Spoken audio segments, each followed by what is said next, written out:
Doctor Zubaidur Rahman বিএনপির ভারপ্রাপ্ত chairman জনাব তারেক রহমানের স্ত্রী এই হিসেবে তিনি সমধিক পরিচিত।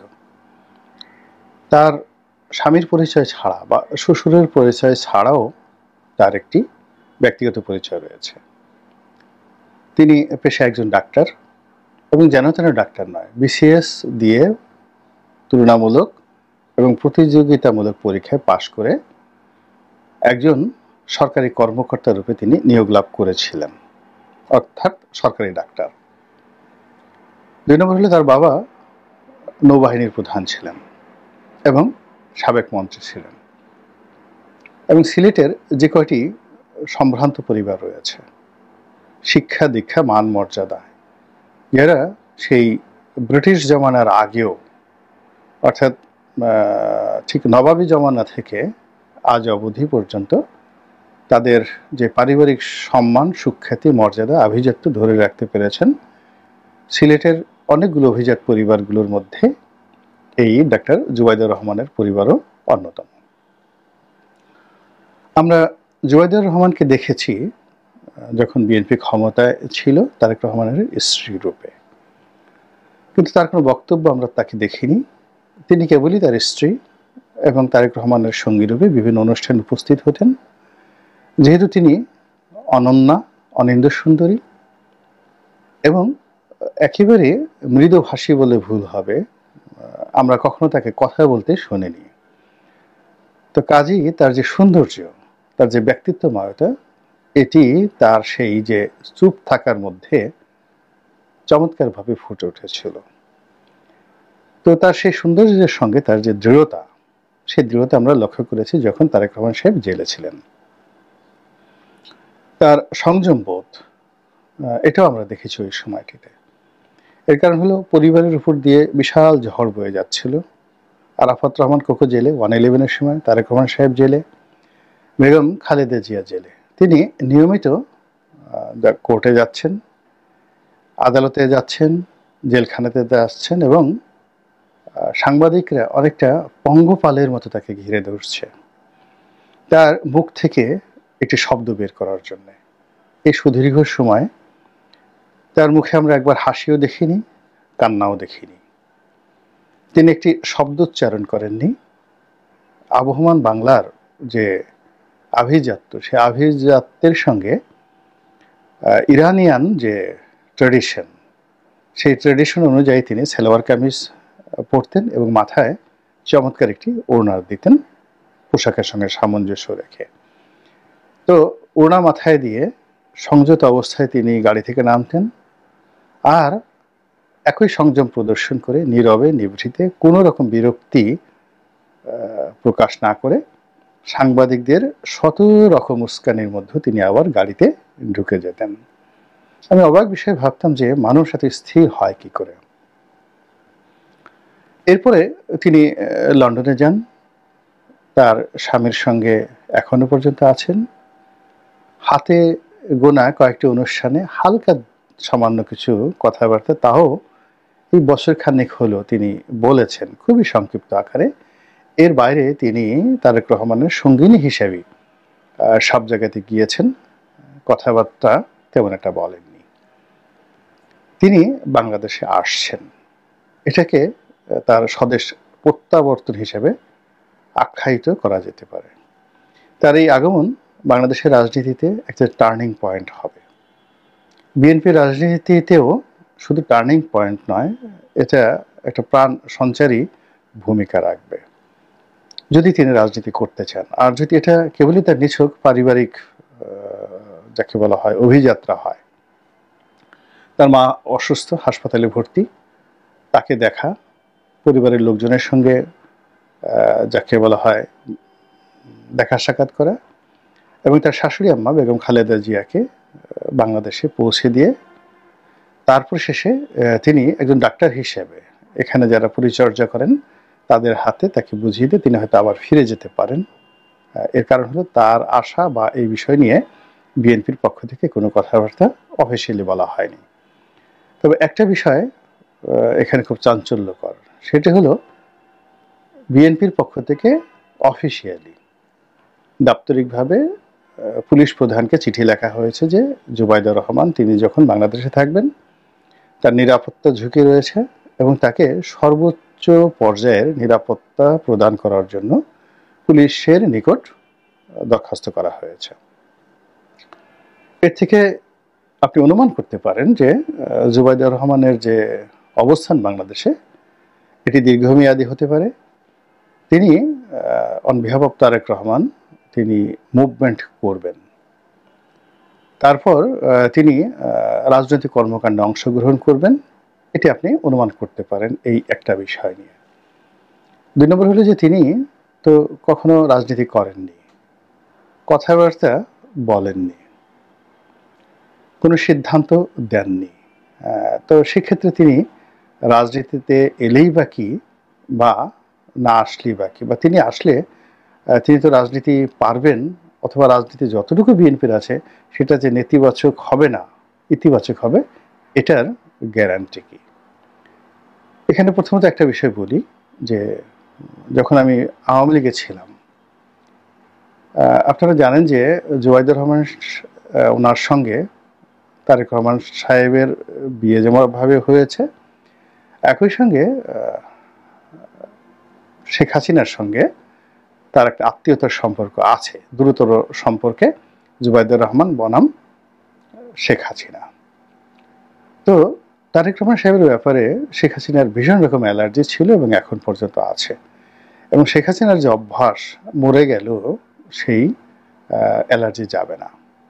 আবার বেগম জিয়ার ব্যাপারে শেখ হাসিনার মনে ঈর্ষা রয়েছে, ও কেন এত সুন্দরী হলো, এটা ঈর্ষা তার মধ্যে রয়েছে, এবং ঈর্ষা থেকে তিনি অনেক কথা বলেছেন ক্ষমতায় থাকাকালীন অবস্থায়। এখন অবশ্য চুপচাপ আছেন, এর কারণ হলো এখন বিএনপির সাহায্য তার দরকার। তো তারেক রহমান সাহেবকে নিয়ে তার হলো মানে যাকে বলা অ্যালার্জি, যেটাকে আমরা বলা হয় চুলকানি, এটা ভিতরে নেই, ভিতরে এরকম নেই, বাইরে থেকে মানে বাইরে থেকে যেটা হয় স্পর্শকাতর, চুলকায়, দেখলে মেজাজ গরম হয়ে যায়।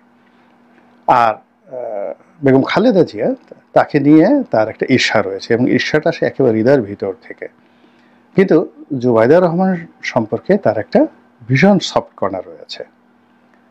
তিনি একান্ত যারা আপনজন যারা আছেন তাদেরকে, প্লাস গোয়েন্দা সংস্থার যারা লোকজন তাদেরকে তিনি সেই 2009 দর্শনী 11 সনে তিনি বলেছেন যে দেখো তো জুবাইদাকে বিএনপির নেতৃত্বে আনা যায় কিনা, তাহলে ওর সাথে রাজনীতি করে আমি অনেক কমফোর্ট ফিল করব, এবং এখন বিএনপির সঙ্গে আমাদের যে সমস্যাগুলো তৈরি হচ্ছে সেই সমস্যাগুলো জুবাইদার সঙ্গে হবে না। তারপর নিয়ে একবার আক্ষেপ করে বলছেন যে ও কি রাজনীতিতে আসতে পারে না, এরকম কথাবার্তা আপনজনদের কাছে কিন্তু শেখ হাসিনা বলেছেন। কাজেই জুবাইদা রহমান যদি রাজনীতিতে আসেন তাহলে তাদের যে প্রতিদ্বন্দ্বী, প্রধান প্রতিদ্বন্দ্বী, সেখানে কি ধরনের একটা ওয়েব তৈরি হবে এটার একটা আমি ইঙ্গিত দিলাম এখানে। দ্বিতীয়ত হলো যে রাজনীতি মূলত যাকে বলা হয় এটা একটা বোধের বিষয়, বোধ, অনুভব এবং একটা চিন্তার ফলে কিছু আচরণ এটা তৈরি হয়ে যায়। রাজনীতি মানে মতিয়া চৌধুরীর মতো আপনি একেবারে খুব অগ্নিকন্যা হয়ে গেলেন, সাজেদা চৌধুরীর মতো যাকে বলা হয় নেত্রী হয়ে গেলেন, তোফায়েল আহমেদের মতো বক্তা হয়ে গেলেন, নট লাইক দ্যাট। অনেক সময় কোনো কিছু না বলেও অনেক বড় বড় সিদ্ধান্ত নেওয়া যায়। আপনারা জানেন যে লালু প্রসাদ যাদব ভারতের যাকে বলা হয় কিংবদন্তির রাজনীতিবিদ, বিহারের মুখ্যমন্ত্রী বেশ কয়েকবার ছিলেন। তো একবার তাকে জেলে যেতে হলো, তো তিনি তার পার্টির সমস্ত নেতৃত্ব তার স্ত্রীকে দিলেন, রাবড়ি দেবী। তো আর মুখ্যমন্ত্রীর দায়িত্ব তাকে দিলেন। সাংবাদিকরা ভীষণ অবাক, এটা কি করে হয়? তো বললো যে আপনার কি অভিজ্ঞতা রয়েছে? তো বলি অভিজ্ঞতা হলো যে আমার ঘরে 12টা গাই রয়েছে, গাভী রয়েছে, এগুলোকে লালন পালন করা, তারপরে অনেকগুলো 12-13টা ছেলে মেয়ে আছে, তাদেরকে লালন পালন করা, এই তো আমার অভিজ্ঞতা, সংসার চালানোর অভিজ্ঞতা রয়েছে। তো সাংবাদিকরা বললেন যে এই অভিজ্ঞতা দিয়ে রাষ্ট্র চালাবেন কিভাবে? তো উনি অত্যন্ত দৃঢ়তার সঙ্গে বলেছিলেন যে দেখুন, আপনাদের নেতা মুখ্যমন্ত্রী এতদিন যাবৎ এই রাজ্য চালাচ্ছে, কিন্তু ঘরের মধ্যে তো আমি তাকে চালাচ্ছি। তো যেহেতু আমি তাকে ড্রাইভ করতে পারি, চালাতে পারি, তো কাজেই তিনি যে রাজ্য চালান সেটা আমার জন্য কোনো সমস্যা নয়। সাংবাদিকরা আর দ্বিতীয়বার প্রশ্ন করতে সাহস পাননি। অতি সম্প্রতি তাকে নিয়ে একটা সিনেমা তৈরি হয়েছে, অসাধারণ একটি হিন্দি সিনেমা তৈরি হয়েছে। তো সেখানে তার যে ক্ষমতাকালীন সময়ে তিনি যে অসম্ভব কিছু কাজ করেছিলেন, দৃষ্টান্তমূলক কোনো কাজ করেছিলেন, সেইগুলোর উপর ভিত্তি করে একটা সিনেমা তৈরি হয়েছে এবং তার স্বামী জেল থেকে বেরোনোর পর আবার তিনি গৃহে ফিরে গিয়েছিলেন। তো এক্ষেত্রেও এটা প্রযোজ্য। সেটি হলো জুবাইদা রহমান, তার বাবা একটা বাহিনীর প্রধান ছিলেন, ফলে তার যে ব্যক্তিত্ব, তার যে শৃঙ্খলাবোধ, তার যে আভিজাত্য, ওটাকে আপনি মিলিটারি ডিসিপ্লিনের সঙ্গে তুলনা করেন।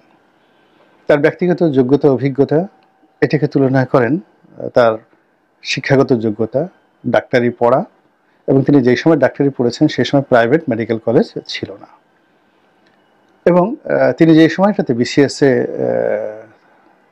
অবতীর্ণ হয়েছেন সিভিল সার্ভিসে, সেটাও খুব সহজ ছিল না। এটাকে আপনি তার ব্যক্তিগত, যেটাকে বলা হয় হার্ডওয়্যার, যার জ্ঞান, বুদ্ধি, প্রজ্ঞা যেটা আল্লাহ তাকে দিয়েছেন, এটা আপনি এখানটার সঙ্গে তুলনা করেন।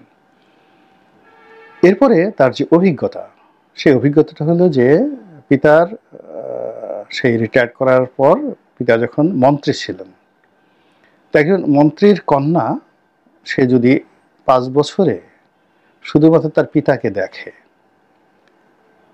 এটার ফলে তার যে অভিজ্ঞতা হয় শুধুমাত্র দেখার কারণে, শোনার কারণে, এবং বাসায় যে সমস্ত লোকজন আসে এর ফলে যে অভিজ্ঞতা হয়, সেই অভিজ্ঞতা যদি ঢাকা বিশ্ববিদ্যালয়ে ছাত্র রাজনীতি করে 20 বছর রাজনীতি করলেও সবচেয়ে মেধাবী লোকটি সেই অভিজ্ঞতা সঞ্চয় করতে পারেন না। এটি হলো বাস্তবতা। তারপর তার বিয়ে হলো, বিয়ের পরে বহু রাজনৈতিক উত্থান পতন, ক্ষমতা হারানো, ক্ষমতা লাভ, অর্থাৎ জিয়া পরিবারের উপর যা কিছু হয়েছে পুরো জিনিসটিকেই তিনি দেখেছেন, অনুভব করেছেন, এবং এত কিছু করার পরেও তিনি সবসময় দৃঢ়তার সঙ্গে দাঁড়িয়ে থেকেছেন। এবং সর্বশেষ যেটি, সেটি হলো তার শাশুড়ির সঙ্গে তার অসাধারণ একটি বন্ধুত্বপূর্ণ সম্পর্ক।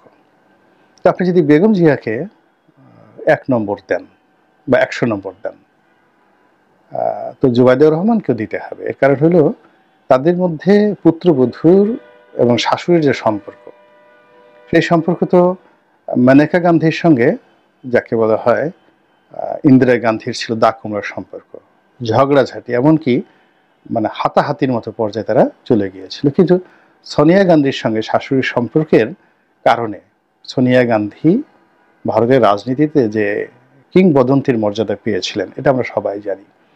কাজেই বেগম জিয়ার সঙ্গে তার যে ব্যক্তিগত সুসম্পর্ক, অ্যাডাপশন, বন্ধুত্ব, এটি ইন্টেলেকচুয়াল লেভেলে না হলে এটা হতো না। এবং সাম্প্রতিক সময় দেখুন তাদের কিছু ছবি, আবেগঘন ছবি কাছাকাছি, এতেই বুঝতে পারবেন যে Begum Zia use to trust her, তাকে বেশি পছন্দ করেন। তো এমনকি তার সন্তানের চেয়ে হয়তো বেশি পছন্দ করেন, রক্তের সম্পর্কের সঙ্গে তুলনা হয় না, কিন্তু পুত্রবধূকে তিনি ঠিক ওইভাবে সম্মান করেন। ফলে কি হচ্ছে, বেগম জিয়া যে দুঃখ, কষ্ট, প্রাপ্তি, লাভ, অলাভ সবকিছুই উনি ধারণ করেন।